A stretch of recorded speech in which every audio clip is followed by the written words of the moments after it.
All right, as promised, I want to chop it up with Anthony Robles for a number of reasons. He is now the head wrestling coach at Mesa High School, his alma mater. He has decided to do something really cool to raise funds, which I'll let him tell you about. Desert Financial is one of our partners, and I saw that. It's like now he's a spokesperson for them, so there's this business side. And the first time, and I told Anthony this off the air, but I'll just restage it. The first time I sat with Anthony Robles was in May 2008, when it was announced that Arizona State was likely going to get rid of the wrestling program. And now here you are, all these years later, an NCAA champion, a motivational speaker, stuff on ESPN. Of course, Anthony born without his right leg, and he has accomplished so much. With that as an intro, where do you want to start? Where do you want to start on what you're doing these days? It's good to see you.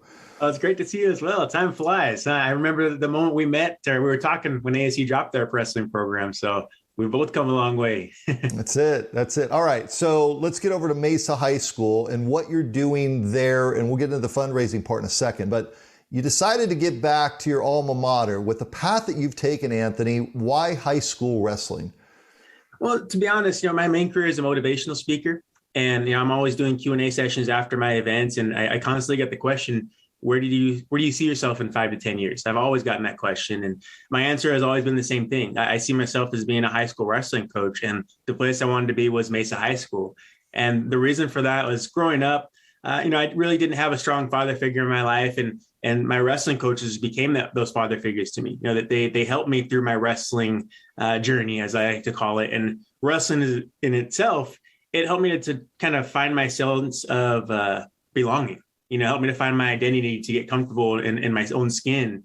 And so just the lessons that I learned going through that, I really wanted to be able to turn around and give back, to say thank you, to give back to the sport and give back to the school that had given me so much and to help me to find these opportunities. So that's what it's all about now for me, is just giving back to that place that has helped me so much in my life.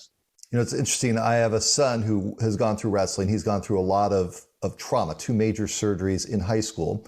He's at Castile with Bob Callison. He's at Castile with Frank Torres, 2 great makers of men. And I see the benefits of wrestling away from just the match in the moment. If you could speak to that. Absolutely. There's so many great lessons that wrestling teaches you. Just that accountability, how hard you work is going to determine how well you do out there on the wrestling mat. And also just being comfortable, being confident in yourself and independent. The lessons that you learn going through it, those are the things that help me, never giving up. When it looks like the score is out of your grasp, when it looks like an opponent is too big to overcome, you keep fighting. You never give up. You never let the challenge become an excuse. There's so many lessons that the sport has taught me going through that I've been able to take in my life, in my business, in my relationships. Mm-hmm. And I think the thing most of all that it taught me was to always give your best. It doesn't matter so much the end result of winning, of being on the podium, of getting the trophy. If you give your best and you can turn around, you can walk away knowing, that was my 100% effort. I know that I did everything that I could to be successful. And to me, that is success, just giving your best in all that you do. If wrestling hadn't found you, if you hadn't found wrestling, where would you be today? To be honest, I really have no idea. Mm-hmm. I knew growing up for a little while, I thought I wanted to be a sports agent. And, I thought I wanted to play football, but I was 90 pounds as a freshman in high school. Obviously I didn't become a sports agent. And so, wrestling, just going through it, it gave me my friends. Like I said, it taught me those lessons.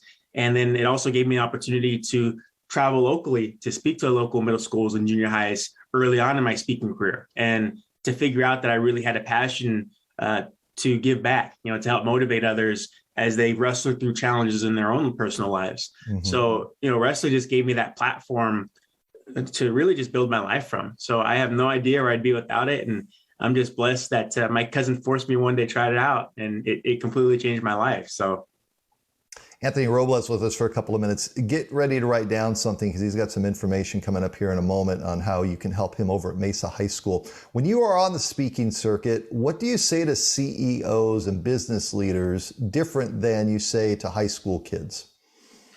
Well, to be honest, my message is the same. And it's all about this theme of being unstoppable. And what I like to say is, in life, it doesn't matter who you are, how old you are, we all wrestle with a challenge.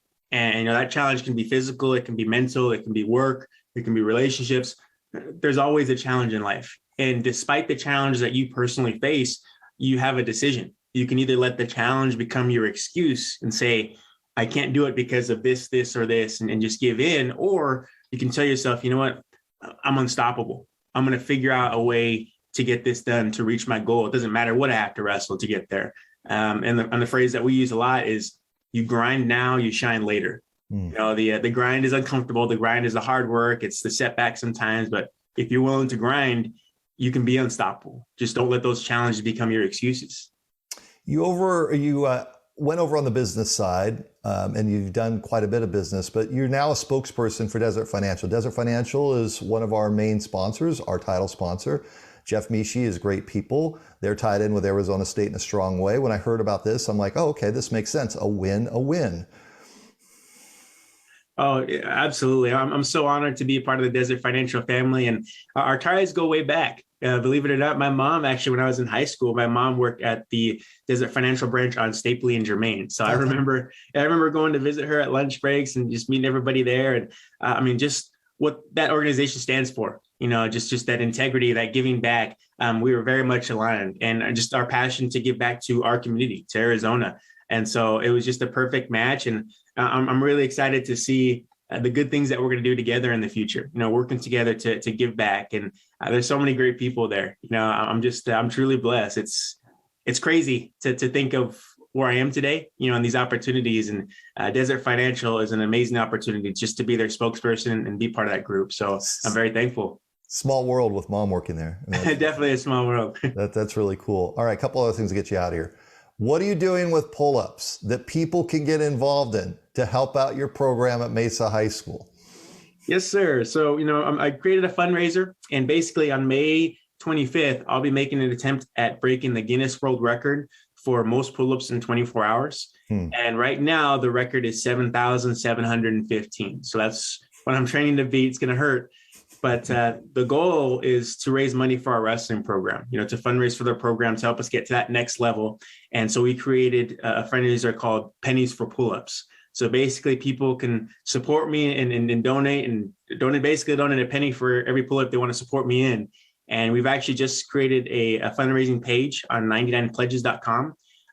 The best and easiest way to find that link is just to go to my social media. On Instagram and Twitter, it's at A Robles, Robles 125. So A Robles 125. We have a link right there. People can click. It'll go directly to our Pennies for Pullups fundraiser, and they can donate and just spread the word. You know, I would really appreciate it. And, you know, just trying to give back to my program. And like I said, I believe we can get to that next level. We have the kids, they're hardworking. We just need the funds to support that next level jump.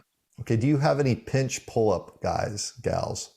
Is it just all you? Pinch, like, hey, take a break. Years ago, I sat in every seat at Chase Field back in the day, Bank One Ballpark, and I did it for charity. It was it was first season of the Diamondbacks. And I lived there for 3 days, stand up, sit down, stand up, sit down. But I started getting tired, and I had pinch sitters that came in for me. Are you thinking of something along those lines, or it's like, Brad, I'm going to blow right through this goal? I wish I had some pinch pull-up people for me, but it's going to be all me this one. You know, we have a strategy going in. I think bare minimum, you know, I'd have to hit 5 pull-ups every minute for 24 hours. I don't feel like going 24 hours straight. So my goal early on is to hit 10 to 12 for the first couple hours, and then break it down from there. So it's going to hurt. It's going to be all me, but it's for a great cause. So I'm ready for it. No question about it. How do you train for that? Anything different that you're doing? Diet, water, all that stuff, you know, it's coming up here quick.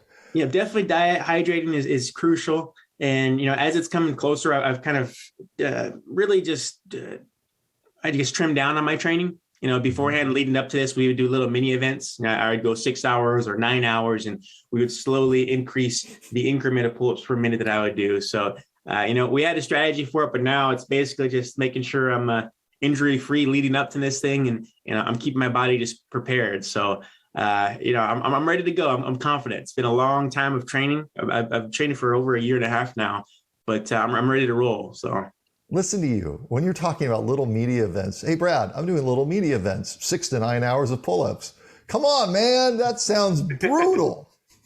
It took a bit to get there, but I'm confident now. Yeah, yeah. All right. Well, before you get out of here, then last time to plug it where people can go so they can write it down. Yes, sir. So you can visit my social media. It's on Twitter and Instagram at Robles125. And our fundraiser is called Pennies for Pullups. And it's also on 99 Pledges. But the easiest way is my social media at Robles125. Okay. And people can watch this live. Can I come down there and just like watch you do your thing? Or is this going to be streamed or anything? Actually, yes, it's going to be streamed on all of my social media pages. I know we're still working the kinks out right now, but it sounds like ESPN and Guinness will be showing it on their social media. Wow. And we will be announcing here shortly the actual event site where I'll be doing the pull-up attempt. And we will be opening that up to public. So if they want to come out and support me and just check things out, they're more than welcome to. But I believe we'll be announcing that later this week, probably on Wednesday or Thursday. So, all right. Sounds good. We'll keep an eye on it. Thanks, Anthony. To catch up. Good stuff. Good luck. Well, thank you so much for your support. I appreciate it.